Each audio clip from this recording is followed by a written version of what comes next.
Welcome to genius online academy. తెలంగాణలో అధికారంలో ఉన్న కాంగ్రెస్ ప్రభుత్వం తీసుకొచ్చిన నూతన పథకంకి సంబంధించిన అంశాల గురించి ఒకసారి మనం చూస్తే, రాజీవ్ యువ వికాసం పథకం. ఈ రాజీవ్ యువ వికాసం పథకానికి సంబంధించి తొలిసారిగా అధికారిక ప్రకటన ఎవరు చేశారు అనంటే, తెలంగాణ రాష్ట్ర ఉప ముఖ్యమంత్రి అయిన మరియు ఆర్థిక శాఖ మంత్రి అయిన మల్లు భట్టి విక్రమార్క గారు ప్రెస్ మీట్ ద్వారా తెలంగాణలో తీసుకొస్తున్న నూతన పథకానికి సంబంధించిన వివరాలు, అనగా రాజీవ్ యువ వికాసం సంబంధించిన పథకాలకు సంబంధించి అధికారికంగా ప్రెస్ మీట్ ద్వారా వివరాలు తెలియజేయడం జరిగింది. అయితే రాజీవ్ యువ వికాసం పథకానికి సంబంధించిన ప్రారంభోత్సవం ఎప్పుడు జరుగుతుంది అని చెప్పి తన ప్రెస్ మీట్లో పేర్కొన్న అంశాల గురించి మనం మాట్లాడితే, మార్చి 17 సోమవారం రోజున రాజీవ్ యువ వికాసం పథకానికి సంబంధించిన ప్రారంభోత్సవము, అదేవిధంగా ఈ రాజీవ్ యువ వికాసం పథకానికి సంబంధించిన దరఖాస్తుల ప్రక్రియ కూడా మార్చి 17 సోమవారం నుండే ప్రారంభించనున్నట్లు కూడా తన యొక్క ప్రెస్ మీట్లో డిప్యూటీ సీఎం అయిన మల్లు భట్టి విక్రమార్క గారు తెలియజేయడం జరిగింది. అయితే ఏదైనా ఒక పథకం గురించి చదివే ముందు ఆ పథకానికి సంబంధించిన అధికారిక ప్రకటన, ఆ పథకానికి సంబంధించిన ప్రారంభ తేదీ, ఆ పథకానికి సంబంధించి ఎక్కడ ప్రారంభించరు, ఎవరు ప్రారంభించరు, ఆ పథకంలో అర్హత కలిగిన లబ్ధిదారులు ఎవరెవరు, ఆ పథకంలో ఉన్న విధి విధానాలు ఏంటివి, ముఖ్యాంశాలు ఏంటివి, ఆ పథకానికి సంబంధించి బడ్జెట్లో ఎన్ని నిధులు కేటాయించారు, ఇవి కాంపిటేటివ్లో చదివే ప్రతి అభ్యర్థికి గుర్తించాల్సిన అంశాలు ఇవి. ఎందుకు ఇవి తరచుగా వీటిపైన ప్రశ్నలు రావడం జరుగుతుంది. అదేవిధంగా అవగాహన కోసం కూడా ఈ పథకం గురించి తెలుసుకొని ఉండాలి. ఎందుకు అనంటే, నిరుద్యోగ యువతకి కూడా ఈ రాజీవ్ యువ వికాస పథకానికి సంబంధించిన అంశాలు అనేది అత్యంత ఆవశ్యకం. అంటే ఇవి కంపల్సరీ వారికి కూడా ఉపయోగపడతాయి. ఈ రాజీవ్ యువ వికాసం పథకం ఎవరి కోసం తీసుకొచ్చిర్రు, అసలు లబ్ధిదారులు ఎవరు అనంటే, తెలంగాణ రాష్ట్రంలోని ఎస్సీ, ఎస్టీ, బీసీ, మైనారిటీ యువతి యువకులందరికీ స్వయం ఉపాధిని కల్పించాలనే ఉద్దేశం కోసము తెలంగాణ ప్రభుత్వం ప్రతిష్టాత్మకంగా తీసుకొచ్చిన పథకమే రాజీవ్ యువ వికాసం పథకము. లబ్ధిదారులు ఎవరు? తెలంగాణ రాష్ట్రంలోని ఎస్సీ, ఎస్టీ, బీసీ, మైనారిటీ యువతి యువకులందరికీ స్వయం ఉపాధిని కల్పించాలనే ఉద్దేశం కోసము తెలంగాణ ప్రభుత్వము 3 లక్షల రూపాయల లోపు సబ్సిడీతో కూడిన రుణ సదుపాయం కల్పించాలనే ఉద్దేశం కోసం తీసుకొచ్చిన పథకమే రాజీవ్ యువ వికాసం పథకము. ఈ రాజీవ్ యువ వికాసం పథకంలో అర్హత కలిగిన లబ్ధిదారులు ఎవరెవరిని తీసుకుంటున్నాము? ఎస్సీ, ఎస్టీ, బీసీ, మైనారిటీ యువతకు స్వయం ఉపాధిని కల్పించాలనే ఉద్దేశం కోసం తీసుకొచ్చిన పథకమే అంటున్నాం. కాబట్టి లబ్ధిదారులు ఎస్సీ, ఎస్టీ, బీసీ, మైనారిటీ యువతి యువకులందరూ లబ్ధిదారులు. అయితే స్వయం ఉపాధిని కల్పించేందుకై అని ఈ పథకం తీసుకొచ్చారు అంటున్నాం. స్వయం ఉపాధి, సెల్ఫ్ ఎంప్లాయ్మెంట్ అంటే ఏంటిది? ప్రభుత్వము 3 లక్షల రూపాయల లోపు 3 లక్షల లోపు రుణ సదుపాయం, సబ్సిడీతో కూడిన రుణ సదుపాయము, ఈ సబ్సిడీతో కూడిన రుణ సదుపాయం కల్పిస్తుంది అంటున్నాం కదా. ఇప్పుడు ఒక వ్యక్తి ఉన్నాడు, ఏ అనే ఒక వ్యక్తి ఉన్నాడు. ఈ ఏ అనే ఒక వ్యక్తి మైనారిటీకి చెందిన యువత. ఈ మైనారిటీకి చెందిన యువత అనుకుంటే, ఇతను రాజీవ్ యువ వికాసం పథకానికి సంబంధించిన దరఖాస్తు పారాన్ని పెట్టుకుంటే ఇతని అర్హత కలిగిన లబ్ధిదారునిగా గుర్తించారు అనుకుందాం, ఏ అనే ఒక వ్యక్తిని. ఈ గుర్తించిన తర్వాత ఇతనికి ప్రభుత్వము 3 లక్షల వరకు రుణ సదుపాయం కల్పించింది. ప్రభుత్వం ఏం చేస్తుంది? రుణ సదుపాయం ఇస్తుంది, సబ్సిడీతో కూడిన రుణం ఇస్తుంది. కానీ ఈ ఏ అనే వ్యక్తి ఏం చేయాలి? అప్పుడు తన సొంతంగా ఆలోచించి, స్వయంగా ఉపాధిని సృష్టించుకోవాలి. ఈ ఏ అనే వ్యక్తి ఒక ఇంటర్నెట్ షాప్ పెట్టుకోవడం కానీ, ఆన్లైన్ ప్లాట్ఫామ్ ద్వారా యూట్యూబ్ క్లాసులు చెప్పుకోవడం కానీ, లేదా కిరాణా షాప్ పెట్టుకోవడం కానీ, లేదా ఏదైనా డిజిటల్ మార్కెటింగ్ చేసుకోవడం కానీ. డిజిటల్ మార్కెటింగ్ అంటే ఇంటర్నెట్ షాప్ పెట్టుకోవడము, ఆన్లైన్ ప్లాట్ఫామ్ ద్వారా క్లాసులు చెప్పుకోవడము, కిరాణా షాప్ పెట్టుకోవడము, డిజిటల్ మార్కెటింగ్ చేయడము. ఈ ఆలోచనలన్నీ ఎవరికి? ఇతనివి మాత్రమే. స్వయంగా ఇతను ఆలోచించుకొని ఉపాధి సృష్టించుకుంటాడు కాబట్టే దీనిని సెల్ఫ్ ఎంప్లాయ్మెంట్, స్వయం ఉపాధి అంటారు. ఇలాంటి స్వయం ఉపాధి సృష్టించుకోవడం కోసము ప్రభుత్వం వీరికి 3,00,000 రూపాయల వరకు సబ్సిడీతో కూడిన రుణ సదుపాయం కల్పించాలనే ఉద్దేశం కోసం తీసుకొచ్చిన పథకమే రాజీవ్ యువ వికాసం పథకము. మనం దీంట్లో అప్లికేషన్ పెట్టుకునే ముందు అసలు నువ్వు ఏ షాప్ పెట్టుకుందాం అనుకుంటున్నావు, ఎలాంటి ఉపాధి సృష్టించాలనుకుంటున్నావు, ఎలాంటి స్వయం ఉపాధి చేయాలనుకుంటున్నావు, నాకు నచ్చిన ఉపాధిని నేను సృష్టించడం కోసం ప్రభుత్వానికి అప్లికేషన్ పెట్టుకుంటే ఆ ప్రభుత్వం ఏం చేస్తుంది, నాకు 3,00,000 రూపాయల వరకు నాకు అర్హత కలిగి ఉంటే నాకు 3,00,000 రూపాయల వరకు సబ్సిడీతో కూడిన రుణ సదుపాయం కల్పిస్తుంది. ఏ పథకంలో భాగంగా? రాజీవ్ యువ వికాసం పథకంలో భాగంగా. నేను ఇంటర్నెట్ షాప్ పెట్టుకోవాలనుకుంటున్నా అని చెప్పి నేను దరఖాస్తు ఫారంలో నేను అప్లికేషన్ పెట్టుకుంటే నాకు అర్హత కలిగి ఉంటే నాకు 3,00,000 రూపాయల వరకు రుణ సదుపాయం ఇస్తారు. ఏ విధంగా? సబ్సిడీతో కూడిన రుణ సదుపాయం కల్పిస్తారు. ఆ 3,00,000 రూపాయలు నాకు వచ్చిన తర్వాత నేను ఇంటర్నెట్ షాప్ పెట్టుకుంటా. అంటే నేను అనుకున్న ఉపాధిని సృష్టించడం కోసము ప్రభుత్వం ఆర్థిక సహాయం చేస్తుంది కాబట్టి దీనిని సెల్ఫ్ ఎంప్లాయ్మెంట్ స్వయం ఉపాధి పథకం అని చెప్పి పిలవడం జరుగుతుంది. ఈ స్వయం ఉపాధిని ప్రోత్సహించాలనే ఉద్దేశం కోసము తెలంగాణ రాష్ట్రంలోని ఎస్సీ, ఎస్టీ, బీసీ, మైనారిటీ యువకులందరికీ స్వయం ఉపాధిని కల్పించి నిరుద్యోగతను నిర్మూలించడం కోసం తీసుకొచ్చిన పథకమే రాజీవ్ యువ వికాసం పథకము. ఈ పథకానికి సంబంధించి మార్చి 17వ తేదీ నాడు, ఎప్పుడు? మార్చి 17వ తేదీ నాడు ప్రారంభించారు ఈ పథకాన్ని. ఎవరు ప్రారంభించారు అధికారికంగా అంటే తెలంగాణ రాష్ట్ర ముఖ్యమంత్రి అయిన యనుమల రేవంత్ రెడ్డి గారు, తెలంగాణ రాష్ట్ర ఉప ముఖ్యమంత్రి అయిన మల్లు భట్టి విక్రమార్క గారు, అదేవిధంగా తెలంగాణ రాష్ట్రంలోని కొంతమంది మంత్రుల ఆధ్వర్యంలో ఈ పథకాన్ని ప్రారంభించారు. ఈ పథకాన్ని ప్రారంభించిన మార్చి 17 సోమవారం నుంచి ఏప్రిల్ 5 వరకు దరఖాస్తుల యొక్క కట్ ఆఫ్ డేట్ నిర్ణయించడం జరిగింది. ఈ కట్ ఆఫ్ డేట్ పైన కూడా ప్రశ్నలు వస్తాయి. కట్ ఆఫ్ డేట్ ఏంటిది? రాజీవ్ యువ వికాసం పథకానికి సంబంధించిన కట్ ఆఫ్ డేట్ ఏంటిదంటే మార్చి 17 నుంచి ఏప్రిల్ 5వ తారీఖు వరకు ఈ రాజీవ్ యువ వికాసం పథకంలో భాగంగా దరఖాస్తులు స్వీకరించనున్నారు.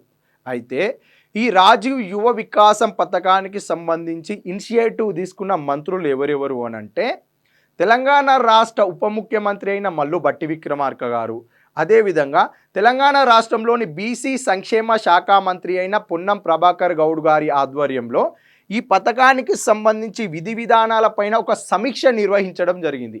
ఆ సమీక్ష ఎవరితోటి నిర్వహించారు అనంటే తెలంగాణ రాష్ట్రంలో ఉన్న SC corporation chairman, ST corporation chairman, BC corporation chairman, minority corporation చైర్మన్లతోటి తెలంగాణ రాష్ట్ర ఉప ముఖ్యమంత్రి అయిన మల్లు భట్టి విక్రమార్క గారు, తెలంగాణ రాష్ట్రంలోని బీసీ సంక్షేమ శాఖ మంత్రి అయిన పొన్నం ప్రభాకర్ గౌడ్ గారి ఆధ్వర్యంలో ఈ సమీక్ష నిర్వహించి ఈ పథకానికి సంబంధించిన గైడ్లైన్స్ ఏ విధంగా ఉన్నాయి, ఈ పథకానికి సంబంధించిన విధి విధానాలు ఏంటేంటివి, ఈ పథకాన్ని ఏ విధంగా అమలు చేయాలి, ఈ పథకంలో లబ్ధిదారులను ఏ విధంగా గుర్తించాలి, అర్హత కలిగిన లబ్ధిదారులను గుర్తించి వారికి ఏ విధంగా ఈ పథకంలో భాగంగా సబ్సిడీతో కూడిన రుణ సదుపాయాలు కల్పించాలని మొత్తం గైడ్లైన్స్, విధి విధానాలు, ముఖ్యాంశాలు, ఈ పథకానికి సంబంధించిన అమలు ప్రక్రియ మొత్తం సమీక్ష నిర్వహించారు. ఇద్దరు మంత్రులు, ఎవరు? ఉప ముఖ్యమంత్రి అయిన మల్లు భట్టి విక్రమార్క గారు, తెలంగాణ రాష్ట్ర బీసీ సంక్షేమ శాఖ మంత్రి అయిన పొన్నం ప్రభాకర్ గారు, వీరి ఆధ్వర్యంలో సమీక్ష నిర్వహించారు. ఎవరెవరు? కార్పొరేషన్ చైర్మన్లతోటి సమీక్ష నిర్వహించారు అని అంటున్నాం. అసలు కార్పొరేషన్ చైర్మన్లతోటి సమీక్ష ఎందుకు నిర్వహించారు అంశం నేర్చుకుంటే ఇక్కడ కార్పొరేషన్ చైర్మన్లతో సమీక్ష నిర్వహించడానికి గల కారణం ఏంటిది అని అంటే లబ్ధిదారులు ఎవరెవరు అంటున్నాం మనం ఇక్కడ? SC, ST, BC, minority. SC, ST, BC, మైనారిటీకి సంబంధించిన యువకులు అని అందరూ అంటున్నాం. అయితే SC corporation chairman, ST corporation chairman, BC corporation chairman, అదేవిధంగా మైనార్టీ కార్పొరేషన్ చైర్మన్లతో సమీక్ష నిర్వహించడం ఈ పథకానికి సంబంధించిన అమలు ప్రక్రియ గురించి.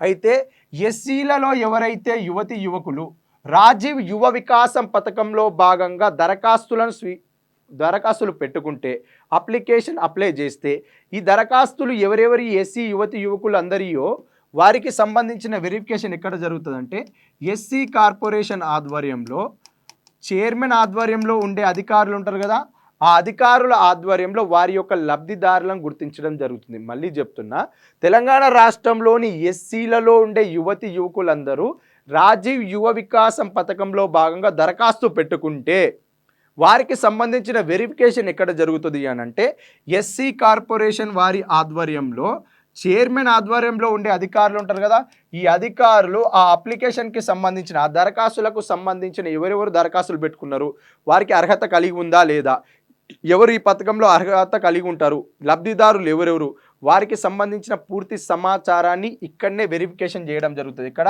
ఎస్సీ కార్పొరేషన్ ఆధ్వర్యంలో వెరిఫికేషన్ చేసి లబ్ధిదారులను గుర్తించడం జరుగుతుంది. లబ్ధిదారులను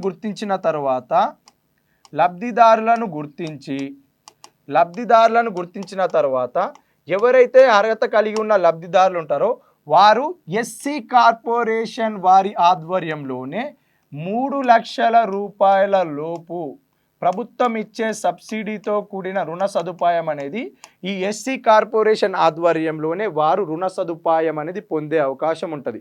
సేమ్ ప్రొసీజరు ఎస్టీ యువకులకు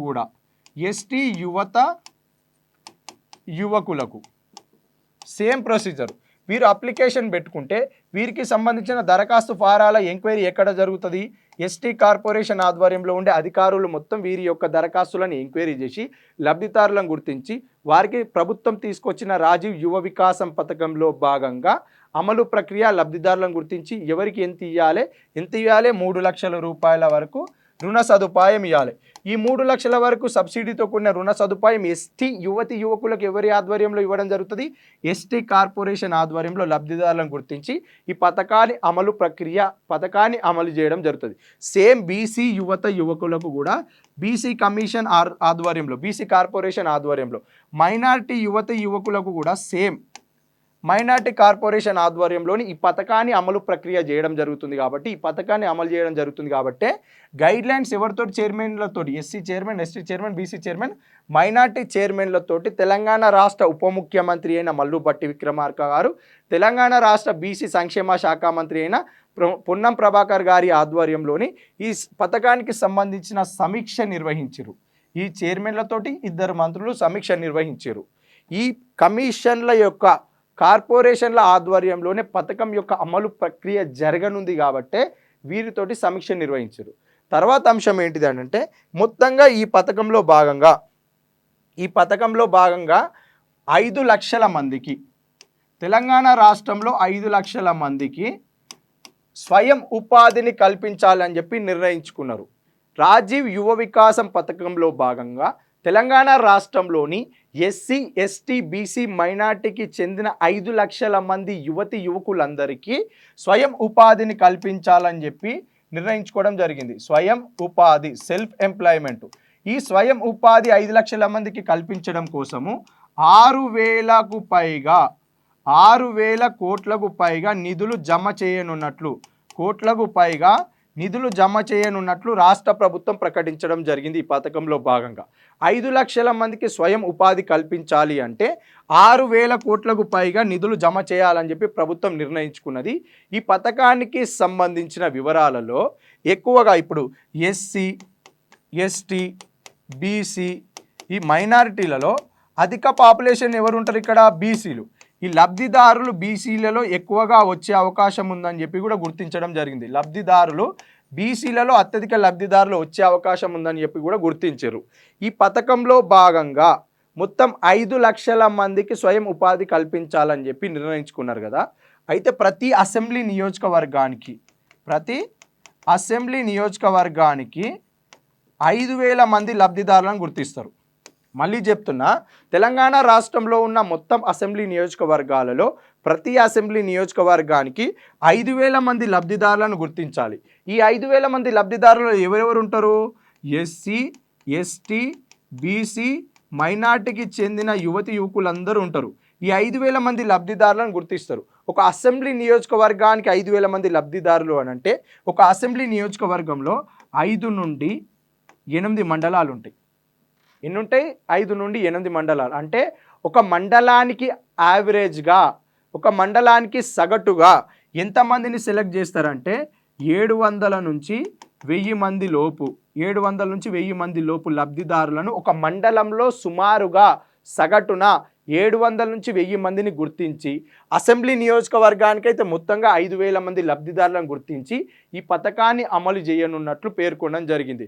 తెలంగాణ రాష్ట్రంలో ఉన్న ప్రతి అసెంబ్లీ నియోజకవర్గానికి 5000 మంది, ప్రతి మండలానికి సుమారుగా సగటున 700 నుంచి 1000 మంది లబ్ధిదారులను గుర్తించి రాజీవ్ యువ వికాసం పథకాన్ని తెలంగాణ రాష్ట్రం మొత్తంలోని ప్రతి మండలంలో అమలు చేసే విధంగా కార్యాచరణను ప్రకటించడం జరిగింది, కార్యాచరణను రూపొందించడం జరిగింది.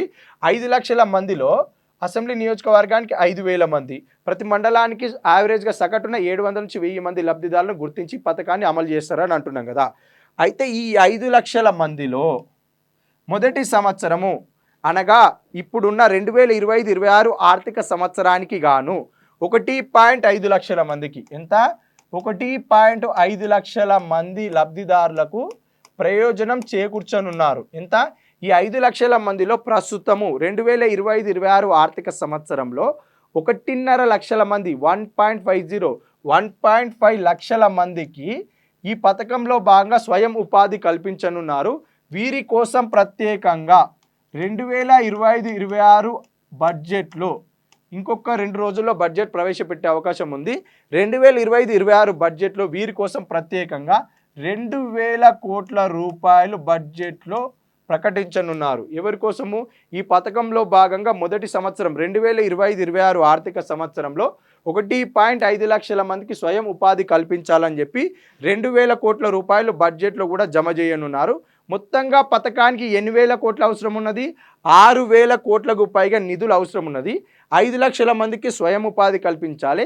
మొదటి సంవత్సరంలో ఎంతమందికి? 1.5 లక్షల మంది కోసము ప్రత్యేకంగా 2000 కోట్ల రూపాయలను బడ్జెట్లో ప్రకటించనున్నారు. అయితే ఈ పథకానికి సంబంధించిన అమలు ప్రక్రియ ఏ విధంగా ఉంటుందంటే 3 లక్షల లోపు 3 లక్షల వరకు రుణాలు అంటున్నాం కదా. ఈ 3 లక్షల వరకు లబ్ధిదారులకు ఏ విధంగా రుణాలు ఇస్తారనంటే ఇప్పుడు ఎస్సీ, ఎస్టీ, బీసీ, ఈ మైనారిటీ యువకులు లబ్ధిదారులు, యువత అంతా మొత్తం లబ్ధిదారులు కదా. వీళ్ళు అర్హత కలిగిన వ్యక్తులకు ఎస్సీలో యువతకి, ఎస్టీలో యువతకి, బీసీలో యువతకి, మైనారిటీలోని యువతకి ఏ విధంగా ఈ యొక్క పథకం యొక్క అమలు ప్రక్రియ జరుగుతుంది, ఏ విధంగా వీరికి సబ్సిడీతో కూడిన రుణాలు ఇస్తారు అని అంటే 3 కేటగిరీలలో 3 దశల్లో అమలు ప్రక్రియ ఉంటుంది. 3 దశల్లో మొదటి ప్రక్రియ ఏ విధంగా జరుగుతుంది? మొదటి దశలో అంటే 1,00,000 రూపాయల వరకు మొదటి దశలో భాగంగా రుణం ఇస్తారు.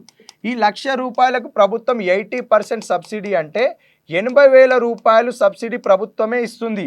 మొదటి దశలో రెండవ దశలో చూసుకుంటే 1,00,000 నుంచి 2 లక్షల వరకు రెండవ దశలో రుణ సదుపాయం ఇస్తుంది. ఈ 2 లక్షల వరకు అంటే 1,00,000 నుంచి 2 లక్షల మధ్య 1,00,000 రూపాయలు వస్తుంది కదా. ఈ మధ్యలో ఉండే 1,00,000 రూపాయలకు సబ్సిడీ ఏ విధంగా వస్తుంది అంటే ప్రభుత్వం నుంచి 70% సబ్సిడీ కల్పిస్తుంది, అనగా 70,000 రూపాయలు సబ్సిడీ. మూడవ దశ ప్రక్రియ చూస్తే 2 లక్షల నుంచి 3 లక్షల మధ్యలో 3 లక్షల లోపు రుణం తీసుకున్న వ్యక్తికి సబ్సిడీ ఏ విధంగా ఉంటుందంటే 60% సబ్సిడీ. 2 లక్షల నుంచి 3 లక్షల మధ్యలో ఎంత? 1,00,000 ఉంటుంది కదా. సబ్సిడీ ఎంత? 60%, అనగా 60,000 రూపాయల సబ్సిడీ ప్రభుత్వం ఇస్తుంది. ఎవరైనా అర్హత కలిగిన లబ్ధిదారులు ఈ సబ్సిడీతో కూడిన రుణ సదుపాయం ప్రభుత్వం వారికి ఇస్తే సబ్సిడీ ఎంత అంటున్నాం ఇక్కడ? 80,000, అంటే తిరిగి చెల్లించాల్సింది 20,000 మొదటి దశలో. రెండవ దశలో తిరిగి చెల్లించాల్సింది 30,000, మూడో దశలో తిరిగి చెల్లించాల్సింది 40,000. మొత్తంగా 3 దశల్లో అతనికి 3 లక్షల లోపు 3 లక్షల వరకు రుణ సదుపాయం అందితే అతను తిరిగి చెల్లించాల్సిన అమౌంట్ ఎంత? 90,000 రూపాయలు తిరిగి చెల్లించాలి. మిగతా 2,10,000 రూపాయలు ప్రభుత్వమే సబ్సిడీ రూపంలో వీరికి రుణ సదుపాయం కల్పిస్తుంది. స్వయం ఉపాధిని పెంపొందించేందుకై ప్రభుత్వము సబ్సిడీతో కూడిన రుణ సదుపాయం కల్పించడమే రాజీవ్ యువ వికాస పథకం. ఇందులో సబ్సిడీ కింద ప్రభుత్వం ఎంత జమ చేస్తుంది వారికి అని అంటే 2,10,000 రూపాయల సబ్సిడీ జమ చేయడం జరుగుతుంది. 90,000 రూపాయలు తిరిగి చెల్లించాల్సిందే. స్వయం ఉపాధి ఎవరైతే సృష్టించుకున్నారో ఎస్సీ అభ్యర్థి, అర్హత కలిగిన వ్యక్తి, ఇతను ఆన్లైన్ డిజిటల్ ప్లాట్ఫామ్ పెట్టుకుంటే, ఇంటర్నెట్ షాప్ పెట్టుకుంటే దీనికోసం ప్రభుత్వం ఇచ్చే 2,10,000 రూపాయలు అనేది మాపి సబ్సిడీలో భాగంగా వెళ్ళిపోతుంది. ఖాళీ 90,000 రూపాయలు మాత్రమే తిరిగి చెల్లించాలి ఈ పథకంలో భాగంగా. ఈ పథకానికి సంబంధించిన దరఖాస్తుల ప్రక్రియ ఎప్పటి నుంచి ఎప్పటి వరకు? మార్చి 17 నుంచి ఏప్రిల్ 5 వరకు. ఎవరైతే అర్హత కలిగిన లబ్ధిదారులు ఉన్నారో వారికి జూన్ నుండి ఈ రుణాలు ఇవ్వడం జరుగుతుందని చెప్పి మనకి పథకం ప్రారంభంలోని సీఎం రేవంత్ రెడ్డి గారు, బట్టి విక్రమార్క గారు కూడా మనకి నిన్న ప్రకటనలో భాగంగా మాట్లాడడం జరిగింది. రాజీవ్ యువ వికాసం పథకానికి సంబంధించిన అప్లికేషన్ ఏ విధంగా ఉంటుంది. ఇంతసేపు మనం మాట్లాడుకున్నది కాంపిటేటివ్ పర్పస్లో మాట్లాడుకున్నాం. పథకం యొక్క ప్రారంభం మార్చి 17 సోమవారం. అప్లికేషన్ కట్ ఆఫ్ డేట్ మార్చి 17 నుంచి ఏప్రిల్ 5.